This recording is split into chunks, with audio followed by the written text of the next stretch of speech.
వైశాఖ పౌర్ణమి. చంద్రుడు విశాఖ నక్షత్రానికి దగ్గరగా సంచరించే మాసాన్ని వైశాఖ మాసం అంటారు. ఉత్తరాయణంలో వచ్చే ఈ మాసాన్ని అత్యంత పవిత్రమైనదిగా పురాణాలు పేర్కొంటున్నాయి. ఈరోజు సముద్ర స్నానం ఆచరిస్తే చాలా మంచి జరుగుతుందని పండితులు చెబుతారు. వైశాఖ పూర్ణిమ రోజు ఎన్నో ప్రత్యేకతలున్నాయి.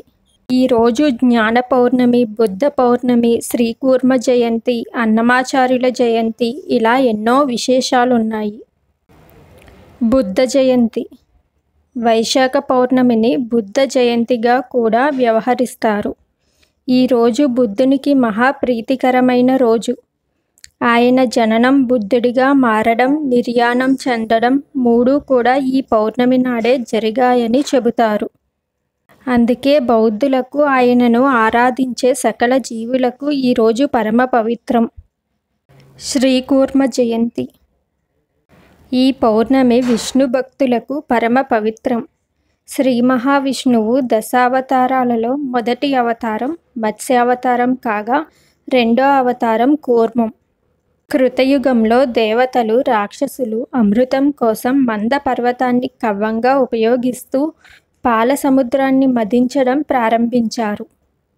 అప్పుడు ఆ పర్వతం సముద్రంలోకి మునిగిపోకుండా ఉండేందుకు సాక్షాత్తు శ్రీ మహావిష్ణువు కూర్మావతారం ఎత్తి ఆ మంద పర్వతం కిందికి చేరి పర్వతం బరువును తనపై ఎత్తుకున్నాడు. కూర్మావతారాన్ని కొలిచే ఆలయాలు దేశంలోనే కాదు, ప్రపంచంలోనూ చాలా తక్కువ. ప్రపంచంలోనే ఏకైక కూర్మ దేవాలయం అంటే శ్రీకూర్మం అనే చెప్పాలి. అరుదైన శిల్పకళతో రూపుదిద్దిన ఈ ఆలయం శివకేశవ అభేదాన్ని సూచించే క్షేత్రంగా విరాజిల్లుతోంది. శ్రీకాకుళం జిల్లాలోని శ్రీకూర్మం అనే గ్రామంలో ఈ ఆలయం ఉంది.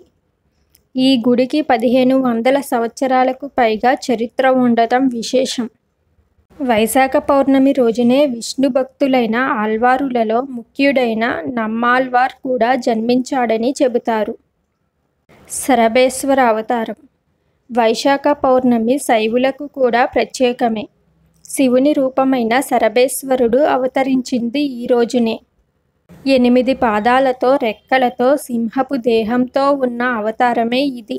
హిరణ్యకశిపుని చంపిన తరువాత కూడా నరసింహస్వామి ఉగ్రత్వం తగ్గలేదట. దాంతో ఆ స్వామితో తలపడి ఆయనను బలహీనపరచి శాంతింపచేసేందుకు సరభేశ్వరుడు అవతరించాడు. దక్షిణాదిన పురాతనమైన ఆలయాలలో ఈ సరభ రూపం కూడా తప్పకుండా కనిపిస్తుంది. అన్నమాచార్య జయంతి. పద కవితా పితామహుడు అన్నమాచార్యుల జయంతి కూడా వైశాఖ పౌర్ణమి రోజే. శ్రీ మహావిష్ణువు ఖడ్గమైన నందక అవతారమని భక్తుల విశ్వాసం. ఆంధ్రప్రదేశ్ కడప జిల్లాలో రాజంపేట మండలానికి సమీపంలో ఉన్న తాళ్లపాకలో జన్మించారు. తల్లిదండ్రులు బ్రాహ్మణానికి చెందినప్పటికీ వైష్ణవ దీక్షను స్వీకరించి రామానుజార్య సాంప్రదాయంలో వైష్ణవుడు అయ్యాడు.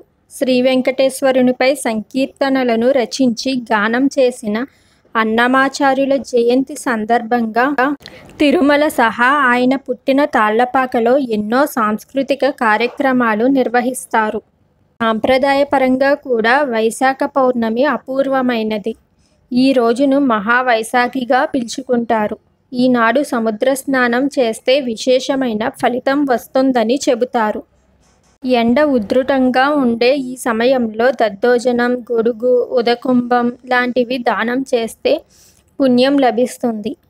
ఏది ఏమైనా ఈ రోజున మన ఇష్టదైవాన్ని మనసారా కొలుచుకొని మన కోరికలను, కష్టాలను చెప్పుకుంటే అనుగ్రహం దక్కుతుంది.